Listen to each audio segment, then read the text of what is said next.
Let's start. Hey, welcome back to my channel, and in this video, I'm gonna share 5 practical tips to help you start an online ministry on YouTube. And so I made this particular video for any pastor or for churches that have been thinking about starting a YouTube ministry.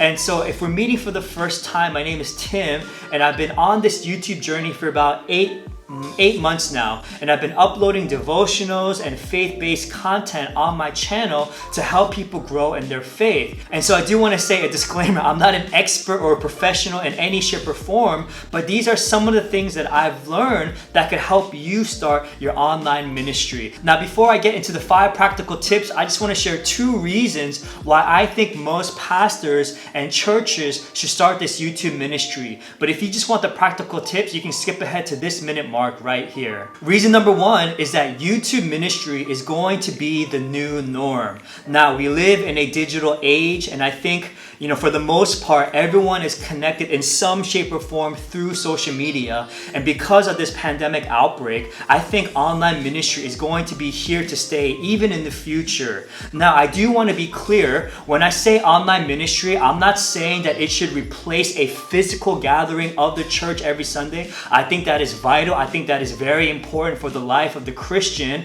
But what I am saying is that we need to meet people throughout the week from Monday to Saturday through an online ministry. So this should be a supplement to a physical gathering of churches every single Sunday. Reason number 2 is YouTube ministry reaches people where they are at. So when Jesus came to this world, he took on human flesh to meet us where we are. And this is what we call the incarnation of Jesus Christ. And in John chapter 1 verse 14, it says, "The Word became flesh and made his dwelling among us." So the reason why I started this YouTube ministry is because I wanted to reach the millennials and the Gen Z, because I'm passionate about the faith of the next generation. So I asked myself, okay, where do the millennials and the Gen Z dwell? Where do they spend most of the time from Monday to Saturday? And that is pretty much YouTube, right? They're on YouTube after school and after work. And so for me, I wanted to meet them where they were, and that was YouTube. So I think YouTube is the best social media platform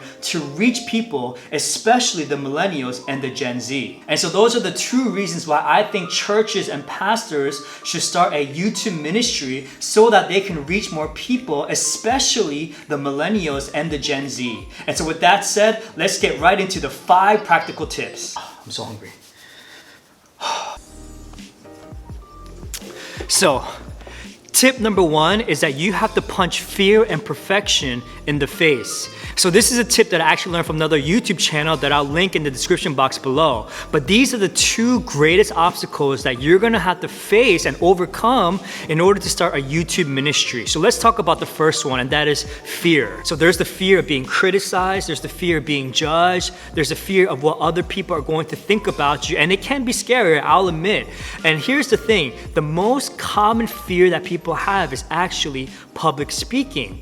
And so a 5-minute speech in real life, right, it's gonna be over in 5 minutes, but a 5-minute video, and once it's uploaded, is permanent for the most part. And it can be viewed over and over and over again. And so uploading a video, it can be scary.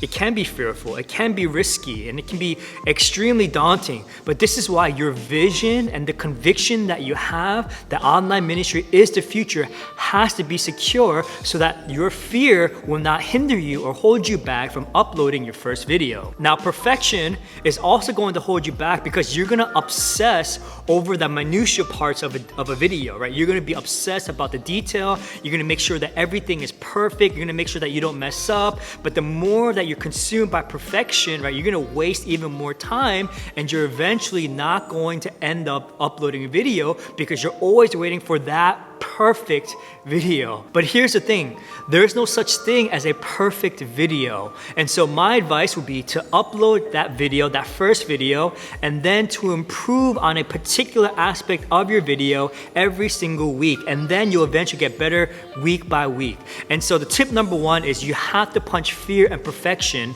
in the face. Tip number 2 is to focus on audio. Now, most likely, if you're gonna record a video, you'll probably record on your phone or a camera, camera. And the good thing about cameras and smartphones these days is that they're capable of recording in HD, right? 1080p. So video quality is not going to be a problem. But what's far more important is your audio. And this is why podcasts are so important, because people love listening to good sound quality. So if there's anything that you should focus on in the very beginning and invest in a microphone, right? And they're pretty cheap. You can get a lapel mic for about $15 to $20 on Amazon. So tip number 2 is focus on audio. Tip number 3 is that when you record, you want to look at the lens.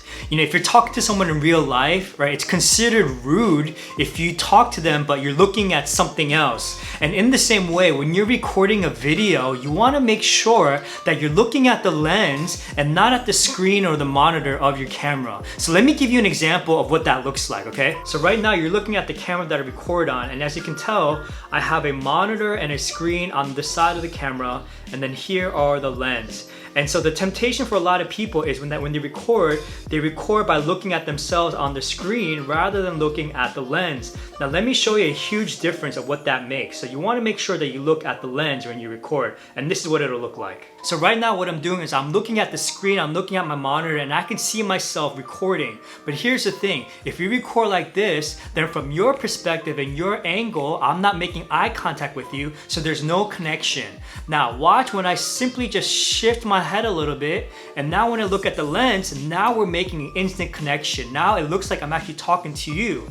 And so when we talk to people in real life, right, we want to look at the people that we're talking to. We don't want to like look around, right, because that's inconsiderate and awkward. And so it's the same thing when we record our video online. Make sure you look at the lens and not at the monitor, because this is just awkward. There's no connection, okay? So tip number 3 is look at the lens. Tip number 4, and that is you want to focus on your title and your thumbnail. You know, people are extremely picky when it comes to the types of videos that they watch online, because while watching a video is free of money, right, it doesn't cost them anything financially, but it does cost us our time, and time is precious, right? Time is something that we cannot get back again. And so when it comes to watching a video, you have to give people a compelling reason to watch your video. I mean, think about your own watching habits, right? You probably, for the most part, watch a video based upon the topic, the title, and the thumbnail. There's something about those 3 things that has drawn you to click on that video so that you could watch it. So your title and your thumbnail should be clear, concise, and compelling. So let me give an example from my own channel. So this video right here, this thumbnail is my most popular video on my channel, and it was a devotional on Romans chapter 12 verse 2, but I want you to take a look at my thumbnail. So I think there's a picture of me like pointing to my head, and then there's like a phrase right next to my head that says, changing the way that you think, and then my title says, how to renew your mind / Romans 12:2. And so my title and my thumbnail were working together. They were in sync. And so when someone sees my title and my thumbnail, they know exactly what they're going to get. It's about changing the way that you think and how to renew your mind. And it comes from Romans chapter 12 verse 2. And so it was clear, it was compelling, and hopefully it was concise. And that's what led people to watch this video. And what most people don't realize is that the title and the thumbnail is the first impression that people have of your video. And so you should double down on working on your title and your thumbnail. And so let me give you one advice. So if you want to do a devotional on YouTube, don't just call it like weekly devotional 1, weekly devotional 2, right? Give your audience a reason, right? What are you going to be talking about in that particular video? Because again, your title and your thumbnail has to be clear, compelling, and concise. People are extremely picky on the types of videos that they're going to watch. So tip number 4, focus on your titles and your thumbnails. So tip number 5 is to switch up the location. Now, as you probably have noticed throughout this video, I filmed in maybe 3 or 4 different locations. And the reason why I do that, it's more of a personal preference, but I do it just to kind of switch things up, keep my video fresh, kind of keep my audience on their toes. Again, this is a tip that you don't have to implement all the time, but I do think it's helpful to change the location from time to time. And so again, tip number 5 is switch up the location as you record your videos. Well, I hope you enjoyed this video, and I hope it helped you in some shape or form, and I hope to see you in the next one. Thanks, take care, and God bless.